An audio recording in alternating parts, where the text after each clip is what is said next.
ఈరోజు మనము బ్యాంక్ నిఫ్టీలో మనం ఇచ్చిన లెవెల్స్ యూస్ చేసుకొని ఎంత ప్రాఫిట్ చేసుకోవచ్చు అనే దాని గురించి ఈ వీడియో. మార్కెట్ ఇంకా రన్ అవుతుందండి, ఇంకా టైం అయింది, క్లోజ్ కాలేదు ఇంకా మార్కెట్. స్టిల్ మనం చాలా పాయింట్స్ క్యాప్చర్ చేసాము. సో ఇది మీకు షేర్ చేయాలనేసి నేను ఈ వీడియో చేస్తున్నాను. మార్కెట్ ఈరోజు ఇక్కడ ఓపెన్ అయింది, ఆరెంజ్ జోన్లో ఓపెన్ అయింది. కాబట్టి ఆరెంజ్ జోన్ అనేది అందరూ ట్రేడ్ చేసేదానికి కాదు, ప్రో ట్రేడర్స్ మాత్రమే ఈ జోన్లో ట్రేడ్ చేయగలుగుతారు. సో ఈ జోన్ని మనం వదిలేస్తే ఇక్కడ చూడండి మార్కెట్ అనేది ఎలా ట్రాప్ చేసిందని.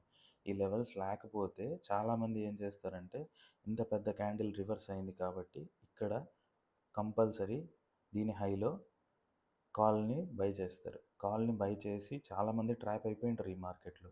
కానీ మన లెవెల్స్ ఉండడం వల్ల చూడండి మార్కెట్లో ఇక్కడ బై చేస్తారు, కాస్త కొద్దిమంది ప్రాఫిట్ తీసుకుంటారు, అంతా చేసింటారు, ఇంకా మార్కెట్ పైకి వెళ్తుంది అనేసి వెయిట్ చేస్తూ ఉంటారు. సో ఈ లెవెల్స్ వల్ల ఏం జరిగింది అంటే, ఎగ్జాక్ట్గా మనం ఇచ్చిన రెడ్ జోన్లో నుంచి మార్కెట్ అనేది రివర్స్ అయింది. చూడండి ఎగ్జాక్ట్గా ఎంత రివర్స్ అయింది. మనం ఇదంతా క్యాప్చర్ చేయొద్దండి, 600 పాయింట్స్ అవసరం లేదు మనకు. మనం ఓన్లీ గ్రీన్ జోన్ వరకే తీసుకున్నా కానీ మనకు 350 పాయింట్స్. ఓకే, 350 పాయింట్స్ మనం క్యాప్చర్ చేస్తాం. గ్రీన్ జోన్ రాగానే ఏం చేయాలి? బై చేయాలి.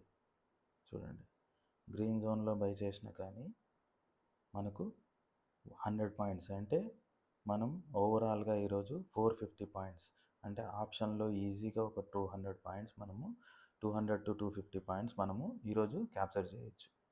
ఈ లెవెల్స్ ఏంటి, ఈ లెవెల్స్ని ఎలా యూస్ చేయాలి, మనము ఎలా ఈ లెవెల్స్ని యూస్ చేసి బ్యాంక్ నిఫ్టీలో ప్రాఫిట్ చేయొచ్చు అనే దాని గురించి కంప్లీట్గా ఒక వీడియో చేసి మన ఛానల్లో పెట్టినాను. మన ఛానల్ని సబ్స్క్రైబ్ చేసుకోండి, ఆ వీడియోని జాగ్రత్తగా చూడండి. ఏదైనా అర్థం కాకపోతే కామెంట్స్ పెట్టండి. దాని తర్వాత మనం ఇచ్చే లెవెల్స్ ప్రతిరోజు ఫ్రీగా ఉంటాయండి. ఈ లెవెల్స్ని యూస్ చేసుకొని మీరు ట్రేడ్ చేయండి, ప్రాఫిట్ తీసుకోండి. Thank you.